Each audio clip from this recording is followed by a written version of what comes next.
Welcome to Ring Talk, the Goodwin Boxing Show. I was going to say weekly, and then it threw me because you haven't been around for a few weeks. Episode 164. That's a lot of years worth. I know we said this the other week, but it's a lot of years worth. With myself, Martin Theobald, and Steve, you've been away doing stuff, haven't you? And between relaxing and sorting out some business stuff and sorting out homes overseas, but we're back. We're back. We're back now. We're back with a roll. So we're just keep going for 3 shows coming up. Loads of things we're sorting out for September. New signings we're about to announce over the next month. It's really, really busy and it's booming and so much stuff going on. Really exciting news to come out for Brad Pauls. Really massive.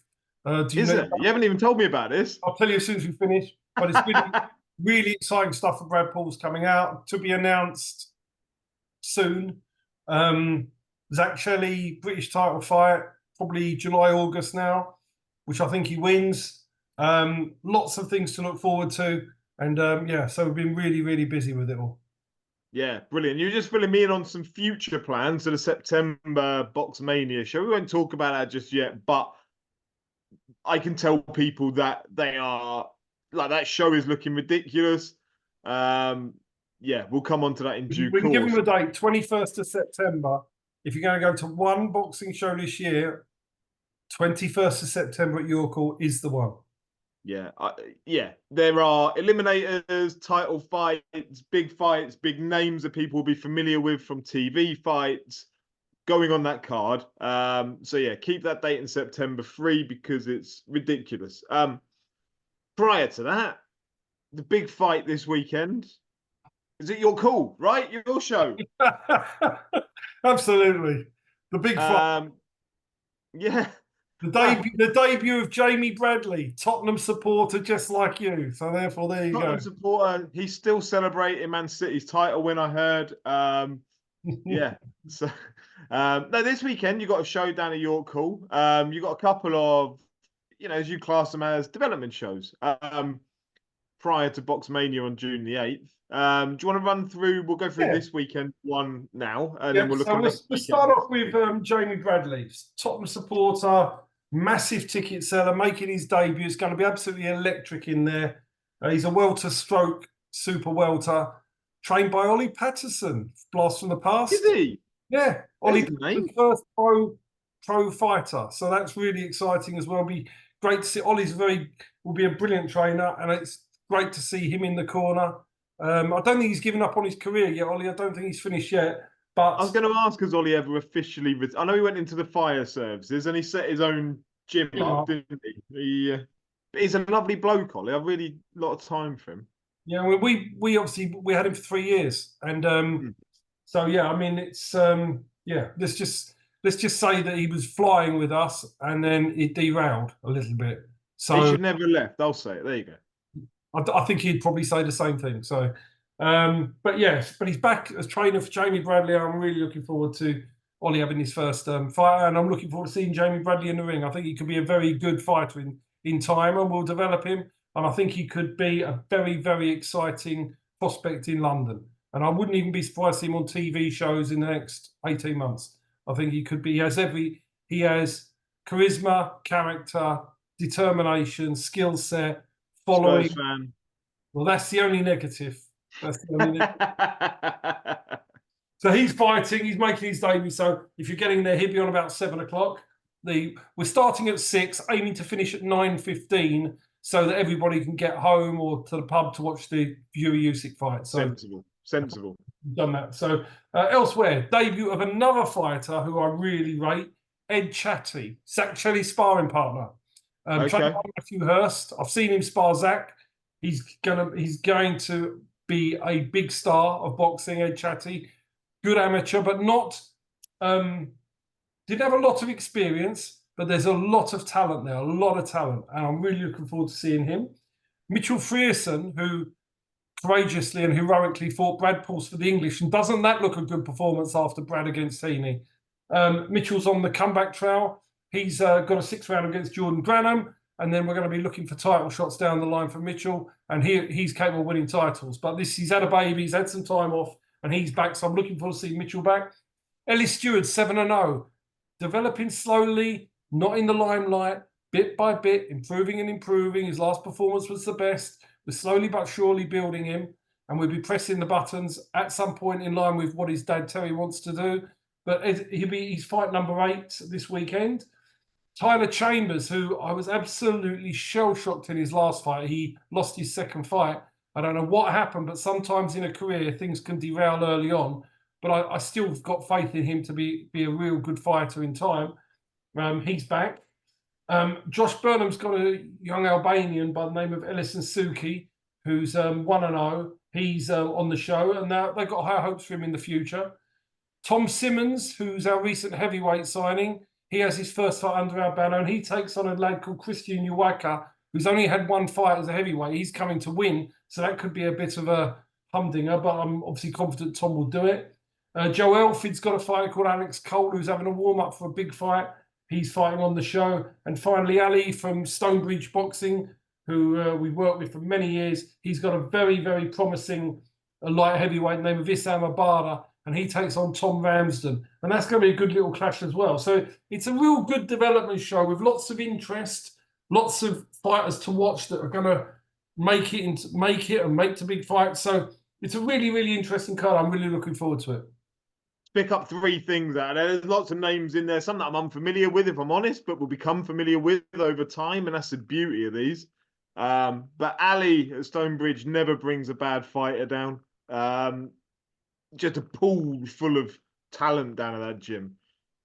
Mitch Frierson gave a hell of a performance against Brad Pauls in that fight, did himself proud, as you say, that's aged particularly well in light of how Brad did against Heaney. And Ellis Stewart is going under the radar. I like it. He's developing and developing and developing. He's got a bright future. It'll be for anyone down there. Make sure I say, from my perspective, those would be 3 fights that are well worth catching. Exactly. Yeah, the others, as I say, I'm not familiar with all of them necessarily, but over time we will be, and you'll hear those names often enough, I'm sure. There's another development show next weekend, which we'll come on to next 2 weeks' time. We've got a break for a week. 2 weeks. Yeah, 2 weeks' time. We're having a break next week. It's 1st of June, followed by the 8th. Then the 8th of June, you've got your Box Mania card. Do you want to run through the highlights of that now? And then let's do that now. Got the Battle of the Undefeated. Yasser Al-Gainer, after winning the Southern Area against Aaron Prosper, now gets his chance at the English title. Mikey Saki is moving on, hopefully, to get a British eliminator. So he's fighting L. Johnson's James Scarrett, 6-0 Midlands area champion. So you've got the Southern Area champion against the Midlands area champion, both undefeated. Cracking fight. Scarrett's coming to win. They fancy it. I think Yasser Al-Gainer is a star of the future. He's trained by Andy Gill, and I think we're going to see Yasser again show what he's made of in that fight. So that's really exciting. For anyone who hasn't seen him, it's hard. Go on YouTube, find the Al-Gainer Aaron Prosper fight. If it's on there, I think it is. It's hard to describe how talented Yasser Al-Gainer is. So go and check it out. That'd be a hell of a fight. We've got Timon Duglin defending his Southern Area title against Ross McGuigan. That's going to be a little bit of a humdinger. Ross's big dream was to get a Southern Area title fight. He fought. I'm having a brain freeze. He fought on Sky against the Sky Cruiserweight. Help me, Martin. Oh, the one who wanted to fight Chamberlain and Chamberlain didn't fight him. Yeah. Idris. Not Idris Virgo. What am I on about? I know you're on about. It's escape my memory. Yeah, I'm having a brain freeze. On the English title recently. Yeah. So Ross McGuigan's now built himself up. Now he gets his crack at Timon. It's going to be a cracking humdinger fight. I rate Timon. Ross he's got his big opportunity. It's all he wanted. So that's really what we've delivered. And it's going to be a cracking fight between the two of them. So, and the third title fight on the card, Frankie Story, Ryan Walker. Ryan Walker nearly won on TV the other week. He's capable of springing an upset. And they're fighting for the Southern Area Super Bantamweight title. Really interesting fight, though, on the undercard. An 8-rounder between Mickey Amu's Ahmed Hatim against an Indian guy called Love Preet, who's so highly regarded in India. He's coming over from India, undefeated, to take on Ahmed Hatim. That's going to be a cracker of a fight. They fancy it. Mickey Amu is scared of nobody with Ahmed Hatim. So that's going to be a proper war. You've got a battle of undefeated over 6.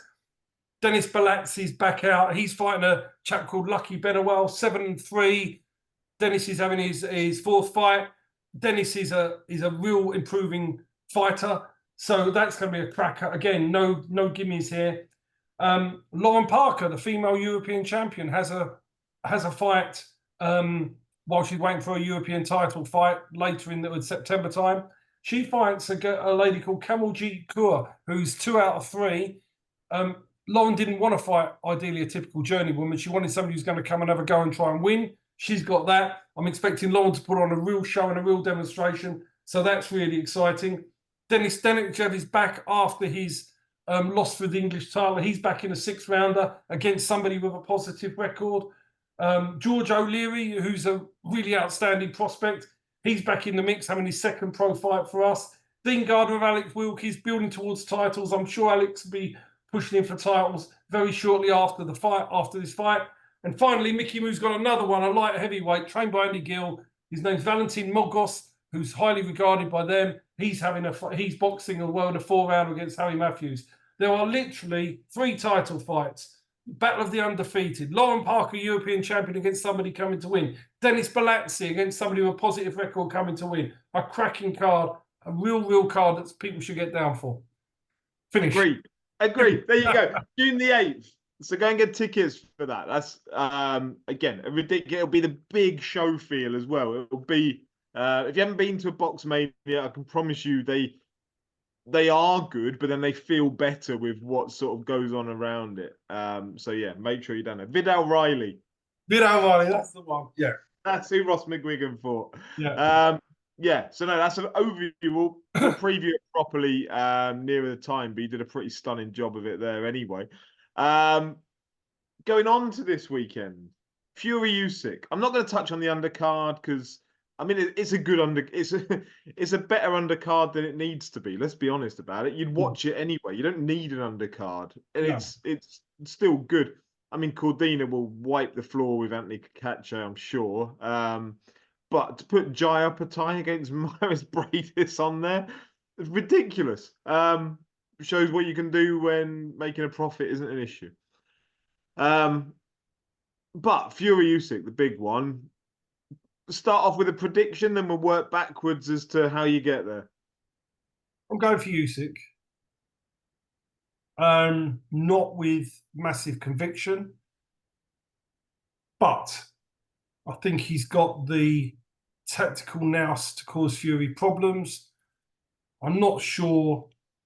You're not really. I mean, I think Fury's got himself in phenomenal shape for this. So I think he's committed to the fight.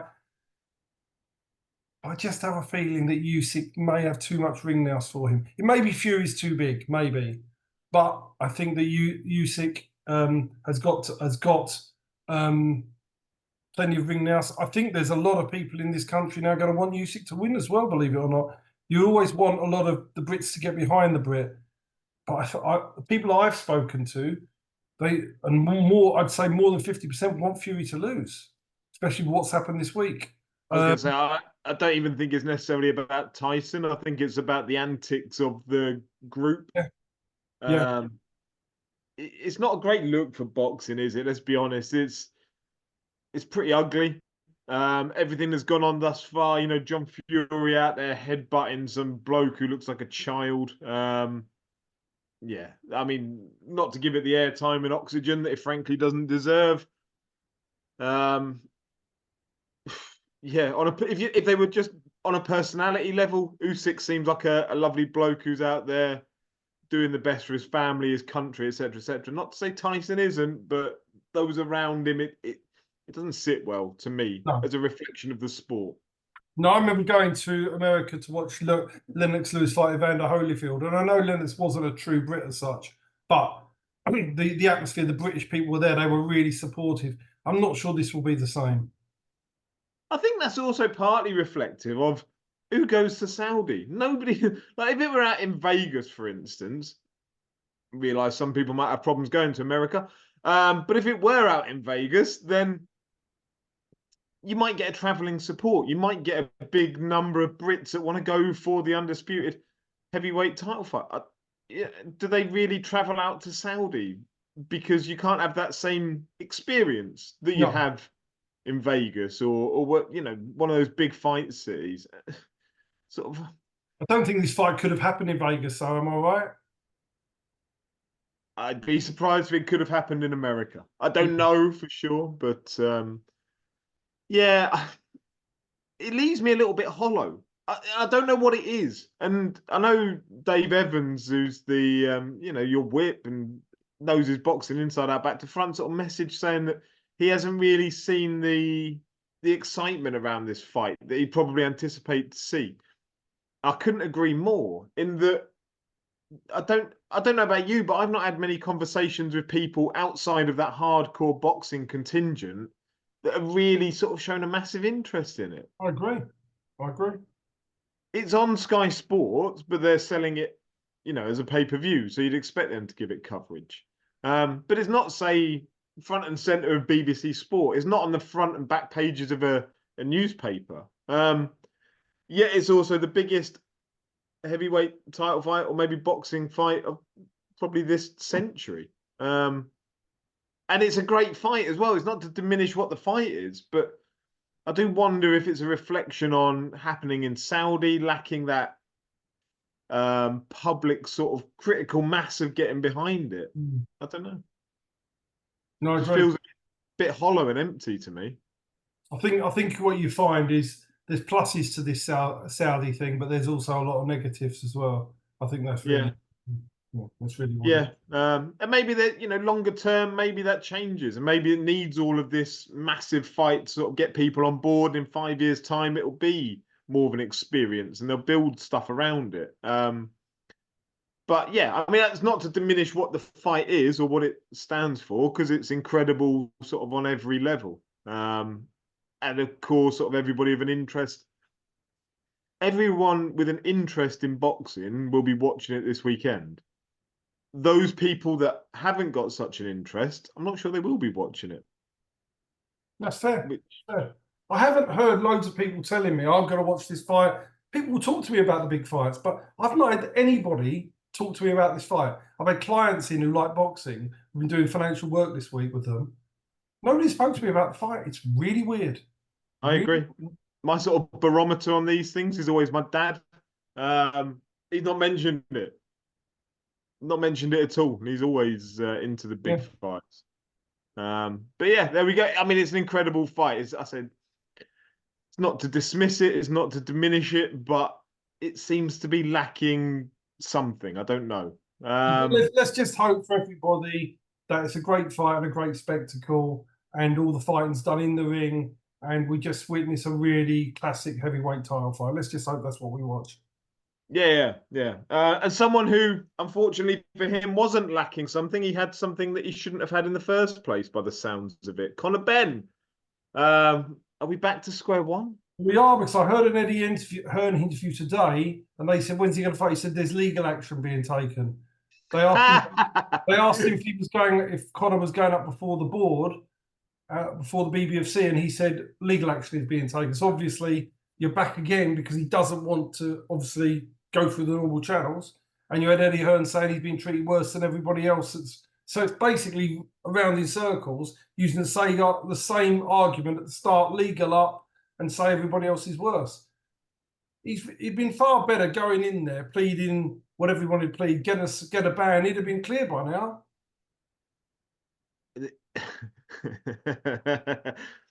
I don't know who his advisors are. Whoever they are, he must be asking some very serious questions as to what the hell have you told me to do 2 years ago? Because I could be back in the ring and cleared. Like, under every other example that you can think of, that boxer has been back and cleared in that time, and sort of, I don't know, shook hands somewhere behind the scenes and a deal was to be made.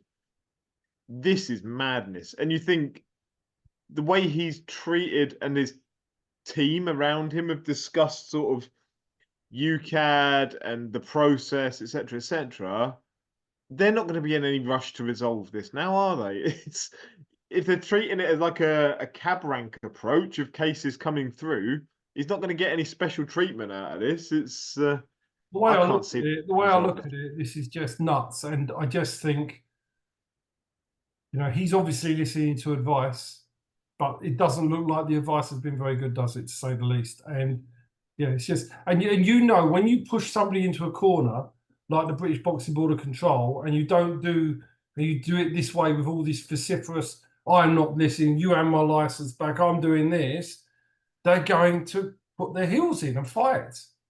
Whereas if it doesn't come out like this, some things get done, deals get done. But here they've not been able to do a deal because of the way that they played it. They thought they were going to bully them into surrender, and it hasn't happened, has it? No, it's a really strange one. And the board had Nick DeMarco doing their legal work. I mean, that in and of itself, he's a football lawyer. He's involved in sports, but what he's known for is his work in football. Oh, Um, Sort of everybody that Benn has had has been, from what you read, specialised around handling other cases of a similar ilk.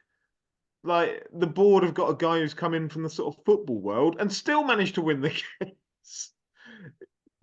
I don't know. That to me, it seems like some very bad advice has perhaps been given along the way, from day one through to now. it's a shame. Yeah, It's a shame, but it is what it is. it is. It's very Are you strange. Are you bored with it now? I'm bored of it now. I am. I mean, it's difficult. When I think am I bored of it? Yes, I am. I'm massively bored of it. But I admire wholeheartedly. I'm not always the biggest fan of the board. I'm quite critical of various things that happen within it. I admire digging their heels in around this.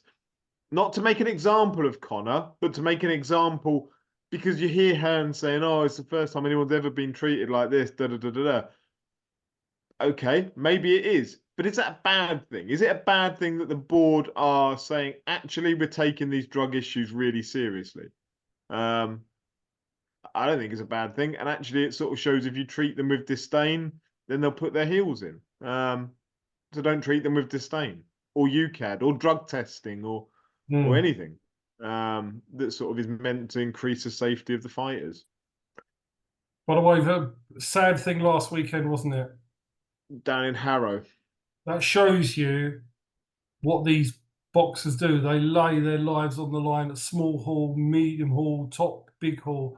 That's so sad. And it just shows you the risks that they take.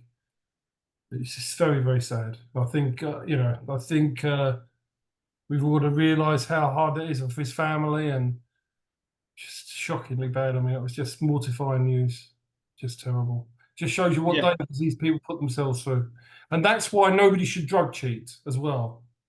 Because do you imagine if he was fighting a drug cheat that did that to him? At least, God will hope, from the opponent's point of view, he's a clean athlete, and it's not his fault.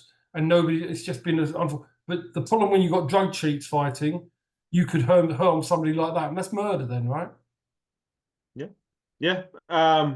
Yeah. No, I mean it's terrible. And sort of when I read about it online, because it was a small hall show, black box show, wasn't it? Costa Evangelou show. Oh, was it? Okay, sorry. Yeah, cost, but it didn't get the massive sort of mainstream coverage, and not to say it should or it shouldn't. I don't have any view on that particularly, but it resonated and it hit home because it was a small hall show, and sort of you and I have a love for small hall boxing. All those people that would have been involved in trying to save his life are people that will be working on your show on Saturday night. They're people that will be working on Box Mania. They're people that do all the hard work, sort of don't get the and by all the people, I mean the boxers, the trainers, the board people, the ambulance worker, everybody would have sort of turned up for that show. Costas, they don't get the big rewards out of this sport, and he didn't get the big rewards out of the sport, and he's lost his life in the process, and it's terrible. So yeah, sort of thoughts go out to the family. Was he? Obviously, was he the brother of Mikhail? I don't know. I mean, I don't know enough about him. And again, it's reflective of who's a small fighter making his debut. His name was Sharif Lawal, and it's just so sad. 29 years old, life ahead of him, trying to make it as a boxer like they all do. They all have big dreams, and that happens to him, it's just terrific. Just terrific. Yeah. Making his debut as well. You know, sort of. I think people assume, and on the whole, normally most people's debuts are not soft touches, but they're lighter fights that the fighter is expected to come through, please all their friends, their family. You know, you give them a wave after you finish the fight. He didn't go home that night, and he'll never go home. And rest in peace, man. It's horrible. It's horrible. And thoughts to everybody, as I say, sort of friends, family involved in the show, everybody. We'll obviously do the bell salute this week because it's just, for me, sickening. I mean, I've seen a boxer die in the ring before. I saw Michael Norgrove die. I was at the show when Michael died, and that's about 10 years ago now. And he never leaves you, and he never leave the family, and it just shows you. And who is it said to me today? Olivia was sitting with me. She said, "How can you do this anymore? How can we do this anymore?" And that was how she felt. And it's upsetting, and we weren't there. You read about it, but you know what people are going through. But yeah, it's difficult. But our thoughts are with his family, and it's just horrific. Yeah, and it's a stark reminder. We've been at fights, you and I think back to some of those horrible knockouts that we've seen. The ones that spring to mind: Luke Robinson, when he got knocked out cold. Nick Parker knocked out. Nick Parker. I was thinking Spiros Dimitri. It was Nick Parker coming off the ropes against that Bulgarian, knocked him out cold. Shout out to Brooke Stretfield. Brooke, hope you're well. Her and I sat next to one another, and these boxers just land face first on the mat, and they're looking at you in the eyes. There's nothing there. Those medical teams do remarkable work to bring them back round. This was a scenario where they couldn't, and you feel it's just terrible. It's terrible. It's the risk that comes with the sport. Everybody knows that when they sign up for it, but you don't want to realise it. No, exactly. People always will assume it's not going to happen to them, but just shows you what they've got to go through. Yeah. So again, respect, love to the family and friends. But we move on. We move on as a sport. It always does, doesn't it? And that's almost a sad indictment of the sport in itself. It does move on to the next thing. But yeah, next week we should be back recording again, and we will review what's gone on Saturday night. We'll review Fury Usyk from Saudi Arabia. And hopefully we'll fall back in love with boxing again, because it has taken a bit of a hit this week. Exactly. So thank you all. Much appreciated. And we will see you hopefully in better spirits and with more sort of good news about boxing next week. Cheers.